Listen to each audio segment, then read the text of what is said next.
Hello bachcho, let's take a given question. The question says a particle starts its motion from rest under the action of a constant force if the distance covered in the first 10 seconds is s1 and that covered in the next 10 seconds is s2, then option A s2 equals to 6s1, option B s2 equals to 2s1, option C s2 equals to 8s1, option D s2 equals to 3s1. So इस question का जो key concept we need to understand is the concept of application of equation of motion. So हम बात करेंगे equation of motion की. So equation of motion, it is applicable for the case of constant acceleration. Whenever a body is accelerating constantly, so we can make use of these equations.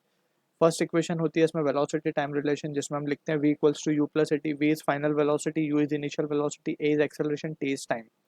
Second equation होती है displacement time relation, that is s is equals to ut plus half at square. यहाँ पे s is displacement and rest of the term we have discussed earlier. Finally we have third equation, velocity time relation, that is v square equals to u square plus 2as. तो ये equations का हम use यहाँ पे कर सकते हैं. अब यहाँ पे force हमें constant दी गई है, तो constant force का मतलब ये है constant force will produce constant acceleration. Constant acceleration, क्योंकि हमें पता है by Newton second law force can be written as mass into acceleration. ठीक है. So ये basic understanding के साथ we can begin with the question. तो हमें बोला गया कि particle starts from rest, so यानी कि u0 है, that is initial velocity is 0.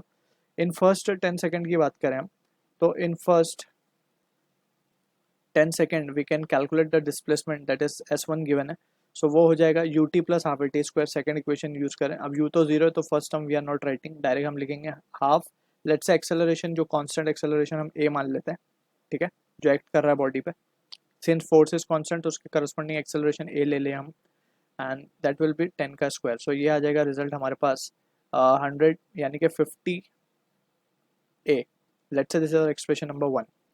अब ध्यान से अगर हम देखें तो हमसे बोला गया and that covered in the next 10 seconds. So सबसे पहले तो हम टोटल 20 सेकेंड में डिस्प्लेसमेंट निकाल लेते हैं. इन 20 सेकेंड हमें नेक्स्ट 10 सेकेंड में बोला है and not in 20 second, right. So हम इसीलिए उसको एस बोल रहे हैं. सो टोटल 20 सेकेंड में पहले हम निकाल लेते हैं. तो टोटल 20 सेकेंड में it will be half into A into 20 का स्क्वायर, जो क्या हो जाएगा हमारे पास 200 a. ये मिल गया 20 सेकेंड में डिस्प्लेसमेंट. लेकिन हमें नेक्स्ट 10 सेकेंड का मतलब है कि लेट्स सपोज दिस इज जो डिस्टेंस कवर हो रहा है यहाँ से यहाँ तक का डिस्प्लेसमेंट, ये s1 कवर किया है इसने, ठीक है. हमने जो कैलकुलेट किया है यहाँ से यहाँ तक s1 कवर किया इन टाइम t1, ये हमने s1 कैलकुलेट कर लिया, 50 a आया है ये, ठीक है. अब हमें बोला गया नेक्स्ट 10 सेकेंड में, यानी कि ये वाला डिस्टेंस पूछा गया हमसे. ये डिस्टेंस कैसे मिलेगा, अब हमने क्या किया, पूरा ये निकाल लिया, ये पूरा निकाला s हमने, ठीक है. अब s में से s1 माइनस कर देंगे तो हमें s2 मिल जाएगा, राइट. आई होप ये चीज़ क्लियर हो गई होगी. सो ये पूरे s का टाइम हमने ले लिया t इक्वल्स टू 20 सेकेंड, यानी कि यहाँ से स्टार्ट होने तक यहाँ पे तक पूरा 20 सेकेंड लगा. तो 20 सेकेंड में हमने डिस्प्लेसमेंट निकाल लिया, फिर उन दोनों को सब्ट्रैक्ट कर दिया. तो finally we can say therefore s2 क्या हो जाएगा, s2 will be s minus of s1. तो s क्या था हमारा 200a माइनस s1 क्या है 50a, तो ये आ जाएगा 150a. तो ये मिल गया हमें s2. अब फाइनली वी कैन से कि अब रेशियो ले लेंगे हम, देयरफॉर वी कैन से ये let's say this is our expression number 2.